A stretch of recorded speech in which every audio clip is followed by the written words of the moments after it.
Assalomu alaykum, hurmatli tomoshabinlar, aziz kanalimiz kuzatuvchilari. Bugun juda muhim, dolzarb va afsuski ko'pchilik uchun og'riqli bo'lgan mavzuni muhokama qilamiz.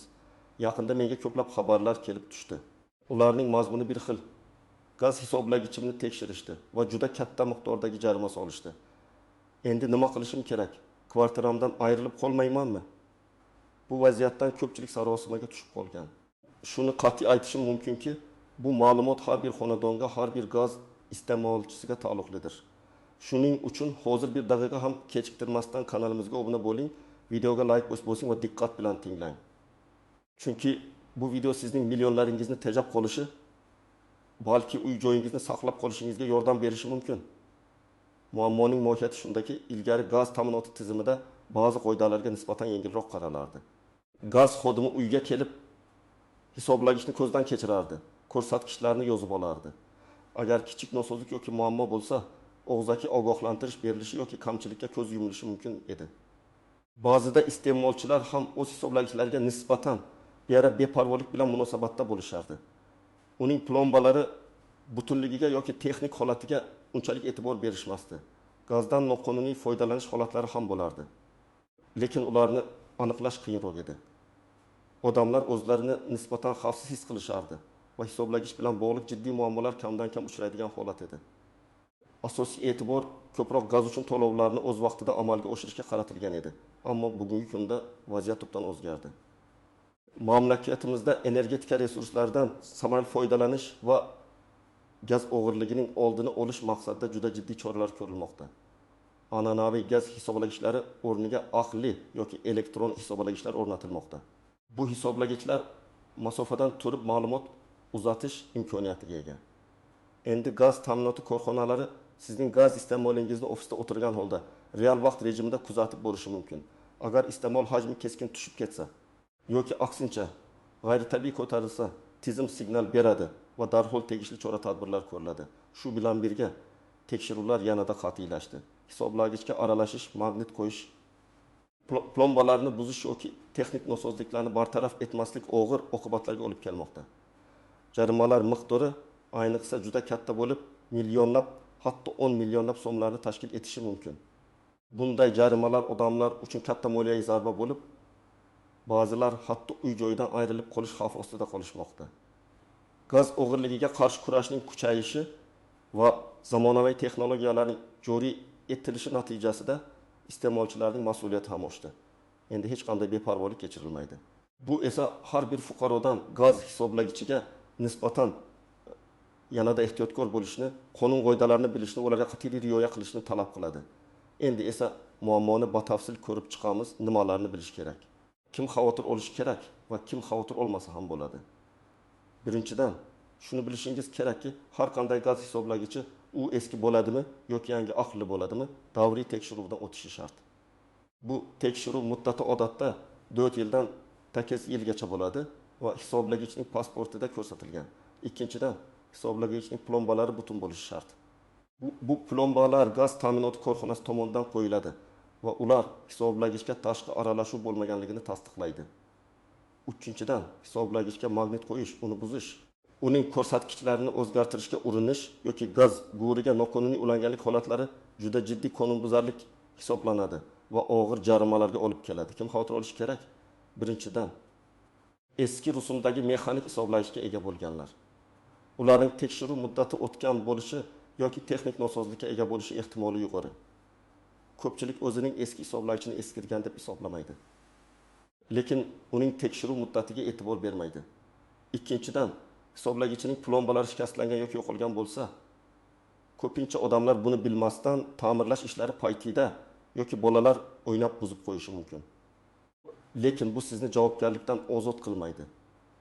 Uchinchidan, hisoblagichiga magnit qo'ygan yoki boshqa yo'l bilan uning ishlashiga aralashgan har qanday shaxs, zamonaviy texnologiyalar bunday holatlarni ancha oson aniqlaydi. Hisoblagichini o'zi bilib bilmay joyidan siljitgan, gaz g'urini o'zgartirgan yoki ruxsatsiz gaz jihozlari ulagan shaxslar. Har qanday o'zgarish faqat gaz xizmatining ruxsati bilan amalga oshirilishi kerak. 5-dan, ijaraga berilgan kvartira egalari. Chunki ijarchilarning harakatlari uchun javobgarlik kvartira egasi zimmaga tushishi mumkin. kim xavotir olmasa ham bo'ladi. Agar sizning xonadoningizda yangi aqlli gaz hisoblagich o'rnatilgan bo'lsa va u gaz ta'minoti korxonasi xodimlari tomonidan to'g'ri o'rnatilgan bo'lsa, siz xavotir olmasangiz ham bo'ladi. Shuningdek, hisoblagichning plombalari butun bo'lsa, tekshiruv muddati o'tmagan bo'lsa, hech qanday noqonuniy aralashuv yoki ulanishlar bo'lmasa, gaz hisoblagichingiz bilan bog'liq muammo bo'lmasligi kerak. Muhimi, o'z hisoblagichingizni vaqti bilan nazorat qilib turishni unutmang. Keling, bir nechta real misollarga to'xtalib o'tamiz. Misol 1. O'tgan yili Toshkent shaharining Chilonzor tumanida yashovchi bir fuqaro hisoblagichiga magnit qo'ygani uchun ushlandi. U avvaliga bunga e'tibor bermagan. Chunki magnit juda kichik bo'lgan va ko'zga tashlanmagan. Biroq hudud gaz ta'minot AJ xodimlari markaziy monitoring tizimi orqali ushbu xonadondagi gaz iste'molining boshqa shu turdagi xonadonlarga nisbatan keskin kamayganini payqashgan. Avvaliga telefon orqali ogohlantirish berilgan, lekin vaziyat o'zgarmagan. Keyin gaz xodimlari joyiga kelib, aqlli hisoblagichni maxsus jihozlar bilan tekshirishganida magnit maydonining mavjudligi aniqlangan. Hisoblagich yechib olindi va ekspertizaga yuborildi. Ekspertiza xulosasiga ko'ra hisoblagichga tashqi aralashuv bo'lganligi tasdiqlandi. Natijada ushbu fuqaroga 6 oy davomida hisoblangan gaz iste'moli bo'yicha eng yuqori quvvatda qayta hisob-kitob qilinib, qariyb 65 million so'm jarima solingan. Bu jarimani to'lash uchun u mashinasini sotishga majbur bo'lgan. Misol 2 ga. Boshqa bir misol. Farg'onada bir oila eski mexanik hisoblagichning tekshiruv muddatini o'tkazib yuborgan. Ular bilishgan, lekin yangisini o'rnatish uchun puli yo'qligi sababli orqaga suraverishgan. Yangi aqlli hisoblagich o'rnatilgach, eski hisoblagichni gaz xodimlari o'rganib chiqishganida uning texnik nosozligi, ya'ni aniqlik sinfining buzilganligi aniqlangan. Garchi qasddan qilingan harakat bo'lmasa-da, ushbu texnik nosozlik sababli gaz miqdori noto'g'ri hisoblanganligi uchun, ya'ni iste'mol qilingan gaz miqdori hisoblagich ko'rsatkichidan ko'proq bo'lganligi sababli ularga katta miqdorda qayta hisob-kitob jarima kelib chiqqan. Bu 38 million so'mdan ortiq summani tashkil etgan. Oilaning moddiy ahvoli og'irligi sababli ular bu summani to'lashda qiyinchiliklarga duch kelishgan va hattoki bankdan kredit olishga majbur bo'lishgan. Bu holatda iste'molchi qasddan qoidabuzarlik qilmagan bo'lsa ham, hisoblagichning holatiga beparvo bo'lganligi uchun javobgarlikka tortilgan. Misol uchun yana bir holat. Qashqadaryo viloyatida yashovchi xonadon egasi ta'mirlash ishlarini amalga oshirayotganda gaz hisoblagichining yondagi devorni buzish jarayonida bilmasdan gaz turbasini shikastlab qo'ygan va gaz hisoblagichining bitta plombalarini tushirib yuborgan. U buni o'zi to'g'rilashga harakat qilgan, plomba tushgan joyini yopishtirgan, lekin bu haqda gaz xizmatiga xabar bermagan. Bir necha oy o'tgach, rejali tekshiruv kelganda shikastlangan plombalar va turbadagi payvand izlari aniqlangan. Garchi fuqaro o'g'irlik maqsadida harakat qilmaganligini tushuntirgan bo'lsa-da, gaz xizmatiga xabar bermagani va plombalarning buzilishi faktlari sababli unga 22 million so'm miqdorida jarima solingan. Bu holatda bilmasdan qildim degan bahona qabul qilinmagan. Chunki iste'molchi gaz hisoblagichiga har qanday aralashuv yoki uning holatidagi o'zgarishlar haqida zudlik bilan gaz ta'minoti korxonasiga xabar berishi shart. Endi esa qoidadan istisnolar. E'tibordan chetda qolishi mumkin bo'lgan jihatlar va nozik nuanslar haqida gaplashamiz. Istisnolar: gaz hisoblagichdagi shikastlanish iste'molchining aybi bilan sodir bo'lmagan holatlar. Masalan, zavod nuqsoni, tabiiy ofat, zilzila, toshqin, uchinchi shaxslar tomonidan qilingan zarar, masalan, tosh otib sindirish, o'g'rilar tomonidan buzish. Biroq bu holatni isbotlash sizning zimmangizda bo'ladi. Agar siz shunday holatga duch kelsangiz, darhol gaz xizmatiga, kerak bo'lsa, ichki ishlar organlariga xabar berishingiz va dalillar, fotosuratlar, guvohlar to'plashingiz shart. Har bir holat shaxsiy tarzda ko'rib chiqiladi. Agar siz muammoni aniqlashingiz bilanoq, ya'ni plomba buzilgani yoki hisoblagich noto'g'ri ishlayotganini sezishingiz bilan darhol gaz ta'minoti korxonasiga xabar bergan bo'lsangiz, bu sizni katta jarimalardan qutqarishi mumkin. Chunki sizning harakatingiz qasddan emas, balki beparvolik oqibati ekanligini isbotlaydi. Gaz kompaniyasi xodimining xatosi tufayli yuzaga kelgan vaziyatlar. Bu kamdan kam uchraydi, lekin sodir bo'lishi mumkin. Masalan, hisoblagich noto'g'ri o'rnatilgan, plomba yetarli darajada mahkamlanmagan yoki hujjatlashtirishda xato bo'lgan. Bunday vaziyatda sizda dalillar bo'lishi kerak. O'rnatish paytidagi fotosuratlar dalolatnoma nusxasi. E'tibordan chetda qolishi mumkin bo'lgan holatlar va tuzoqlar bilmas edim degan bahona. Ko'pchilik qoidalarni bilmaslikka oladi, lekin qonunga ko'ra qoidalarni bilmaslik javobgarlikdan ozod qilmaydi.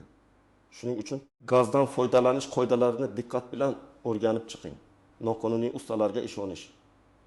Ba'zilar gaz hisoblagichini tekshirib berish yoki aylantirib berishni taklif qiluvchi shaxslarga murojaat qilishadi.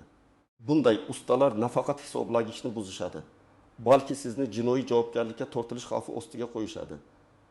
Unutmang, gaz uskunalariga faqat tegishli litsenziyaga ega mutaxassislar xizmat ko'rsatishi mumkin. Gaz kompaniyasi xabarnomalarini e'tiborsiz qoldirish. Agar sizga xat, SMS xabar yoki telefon orqali ogohlantirish kelgan bo'lsa, unga darhol javob qaytaring. Ularni e'tiborsiz qoldirish vaziyatni yanada jiddiy tusga kiritadi. Hujjatlarni o'qimasdan imzolash. Gaz xodimlari kelganda har qanday hujjatni, ayniqsa dalolatnoma, tekshiruv aktini diqqat bilan o'qing. Agar u yerda siz rozi bo'lmagan yoki tushunmagan ma'lumotlar bo'lsa, imzolashdan oldin barcha savollaringizni bering. Agar rozilik bermasangiz, qarshi ekanligimni bildiraman degan yozuv qoldirib imzolashingiz yoki umuman imzolamasligingiz mumkin. Dalolatnomaning bir nusxasini talab qiling. O'zaro munosabatlarni hujjatlashtirmaslik. Gaz xodimlari kelganda ularning shaxsini tasdiqlovchi hujjatlarini so'rang. Tekshiruv jarayonini videoga oling yoki fotosuratga tushiring. Bu sizning huquqlaringizni himoya qilishda muhim dalil bo'lishi mumkin. Ayniqsa, hisoblagichning holatini, plombalar, ko'rsatkichlar tekshiruvdan oldin va keyin suratga olish juda muhim. Nozik nuanslar asbotlash yuki. Ko'pincha gaz hisoblagichidagi muammolar yuzaga kelganida o'z aybsizligingizni isbotlash yuki iste'molchi zimmasiga tushadi. Shuning uchun doimo hushyor bo'ling va barcha kerakli hujjatlarni saqlab qo'ying. Jarima hisoblash usuli. Bu eng muhim va tushunarsiz jihatlardan biri. Agar gaz hisoblagichiga aralashuv aniqlansa, jarima faqatgina joriy iste'mol uchun emas, balki ko'pincha so'nggi 36 oy davomida, ba'zan undan ham ko'proq mavjud gaz jihozlaringizning maksimal quvvatiga qarab qayta hisoblanadi. Ya'ni siz bir oyda 100 kubometr gaz ishlatgan bo'lsangiz ham, agar hisoblagichda nosozlik bo'lsa, sizning gaz plitangiz va isitish qozoningizning umumiy maksimal quvvatidan kelib chiqib, bir oyda minglab kubometrlarni ishlatgandek hisoblab chiqilishi mumkin. Bu esa jarima miqdorini osmonga olib chiqadi. Bu hisoblash usuli juda qattiq va adolatsizlik tuyulishi mumkin, lekin amaldagi qonunchilikda belgilab qo'yilgan. Aqlli hisoblagich Smart Meter ma'lumotlari. Yangi aqlli hisoblagichlar barcha ma'lumotlarni saqlaydi. Jumladan elektr ta'minotidagi uzilishlar, hisoblagichga tashqi aralashuvlar, magnit maydoni ta'siri va boshqalar. Bu ma'lumotlar tekshiruv vaqtida dalil sifatida ishlatilishi mumkin. Texnik nosozlik va qasddan aralashuv o'rtasidagi farq. Ikkala holatda ham jarima qo'llaniladi. Biroq qasddan aralashuv jinoiy javobgarlikka tortilishiga sabab bo'lishi mumkin. Texnik nosozlik esa asosan moliyaviy javobgarlik bilan cheklanadi. Lekin texnik nosozlikning ham oldini olish iste'molchining zimmadadir masalan. O'z vaqtida tekshiruvdan o'tkazish. Endi esa eng muhim qismga o'tamiz. Amaliy maslahatlar, ya'ni bu vaziyatda siz nima qilishingiz kerak? Birinchidan, o'z gaz hisoblagichingizni muntazam ravishda nazorat qilib turing. Har hafta yoki hech bo'lmaganda oyga bir marta hisoblagichingizni diqqat bilan tekshiring. Plombalarning butunligini tekshiring. Plombalar o'z joyida, shikastlanmagan, yo'rilib ketmagan bo'lishi kerak. Har bir plombaning seriya raqami bor. Uni yozib oling. Plombalarni rasmga oling. Bu kelajakda dalil bo'lib xizmat qilishi mumkin. Hisoblagichning texnik holatini tekshiring. Ko'rsatkichlar to'g'ri ishlayaptimi? Displey yorug'mi? Hech qanday g'ayritabiiy shovqin yoki shikastlanish yo'qmi? Tekshiruv muddatini bilib oling. Hisoblagichingiz pasportidan uning oxirgi tekshiruv sanasini va navbatdagi tekshiruv muddatini aniqlang. Bu muddat tugashiga 7 oy qolganda darhol gaz ta'minoti korxonasiga murojaat qiling va yangi hisoblagich o'rnatish yoki eski hisoblagichni tekshiruvdan o'tkazish uchun ariza bering. Hech qachon bu muddatni o'tkazib yubormang. Kalendaringizga belgilab qo'ying. Eslatmalar qo'ying. Agar biron bir muammoni sezsangiz, plomba shikastlangan bo'lsa, hisoblagich noto'g'ri ishlayotgan bo'lsa, displey o'chgan bo'lsa, darhol gaz ta'minoti xizmatiga murojaat qiling. Buning uchun 1024 yoki 1024 raqamlariga qo'ng'iroq qiling yoki hudud gaz ta'minotining mahalliy bo'limiga shaxsan borib ariza yozing. Murojaatingizni ro'yxatdan o'tkazganingizga ishonch hosil qiling va uning raqamini yozib oling. Bu sizning muammoni yashirmaganligingizni va darhol xabar berganligingizni tasdiqlovchi dalil bo'ladi. Gaz xodimlari kelganda ulardan shaxsini tasdiqlovchi hujjatlarning guvohnomasini ko'rsatishni talab qiling. Hisoblagichni tekshirish jarayonida albatta sizning o'zingiz yoki sizning vakilingiz notarial tasdiqlangan ishonchnomasi bilan hozir bo'ling. Ularga sizning nazoratingizsiz hech qanday ish qilishlariga yo'l qo'ymang. Tekshiruv akti, dalolatnomani diqqat bilan o'qing. Agar siz u yerda yozilganlarga rozi bo'lmasangiz, o'z e'tirozlaringizni yozma ravishda dalolatnoma ustiga yozib qo'ying. Dalolatnomaning bandlari bilan tanishib chiqdim. Quyidagi qismiga e'tirozim bor. E'tirozingizni yozing. Hech qachon o'qimasdan yoki tushunmasdan imzo chekmang. Dalolatnomaning bir nusxasini olishni talab qiling. Bu sizning huquqingiz. Tekshiruvdan oldin va keyin hisoblagichning plombalarning va atrofdagi gaz quvurlarining fotosuratlarini yoki videosini oling. Bu kelajakda sizning huquqlaringizni himoya qilishda muhim dalil bo'ladi. Agar sizga jarima solingan bo'lsa, sarosimaga tushmang. Hatto jarima miqdori juda katta bo'lsa ham. Jarima hisob kitobi tafsilotlarini so'rang. Qanday usulda qaysi davr uchun, qanday tariflar asosida hisoblanganini tushuntirishlarini talab qiling. O'zingizning dalillaringizni to'plang. Hisoblagichning oldingi fotosuratlari, oldingi to'lov cheklari, gaz ta'minoti bilan yozishmalaringiz, oldingi tekshiruv dalolatnomalari agar bo'lsa, huquqiy maslahat oling, advokatga murojaat qiling. Ayniqsa, bunday masalalarda ixtisoslashgan yuristlar bor. Jarima qarorini shikoyat qiling. Buning uchun bir necha bosqich bor. Hudud gaz ta'minot ning yuqori turuvchi organlariga, viloyat yoki respublika boshqarmasi yozma ariza bilan murojaat qiling. Arizangizda vaziyatni batafsil bayon qiling. O'zingizning dalillaringizni ilova qiling. Ariza nusxasini qabul qilib, uning ro'yxatdan o'tganligini tasdiqlovchi shtamp va sanani qo'ydirib oling. 2. O'zbekiston Respublikasi iste'molchilar huquqlarini himoya qilish jamiyatiga murojaat qiling. Ular sizning huquqlaringizni himoya qilishga yordam berishi mumkin. 2. Agar yuqoridagi choralar natija bermasa, sudga murojaat qiling. Sud jarayoni uzoq davom etishi mumkin, ammo bu sizning so'nggi imkoniyatingiz. Sudga murojaat qilishdan oldin albatta advokat bilan maslahatlashing. Qanday hujjatlar kerak bo'ladi? Pasport nusxasi, mulkka egalik huquqi to'g'risidagi hujjatlar, kadastr order, gaz ta'minoti shartnomasi nusxasi, oldingi gaz to'lov cheklari, hisoblagichning fotosuratlari, videolari agar mavjud bo'lsa, gaz ta'minoti korxonasi bilan bo'lgan barcha yozishmalar nusxalari, barcha tekshiruv dalolatnomalarining nusxalari, hisoblagichdagi muammolar haqida xabar berganligingizni tasdiqlovchi hujjat, murojaat raqami, arizaning ro'yxatdan o'tgan nusxasi. Xulosa qilib aytganda, aziz do'stlar, gaz hisoblagichlari bilan bog'liq muammolar jiddiy oqibatlarga olib kelishi mumkin. Shuning uchun doimo hushyor bo'ling, o'z hisoblagichingizni nazorat qiling, qonun qoidalarini o'rganing va ularga rioya qiling. Agar muammo yuzaga kelsa, vahimaga tushmang, balki yuqorida aytilgan amaliy maslahatlarga amal qilib, o'z huquqlaringizni himoya qiling. Faqatgina o'z huquqlaringizni bilish va ularni himoya qila olish orqali siz katta moliyaviy yo'qotishlardan saqlanib qolishingiz mumkin. Umid qilamanki, ushbu video siz uchun foydali bo'ldi. Fikringizni izohlarda qoldiring.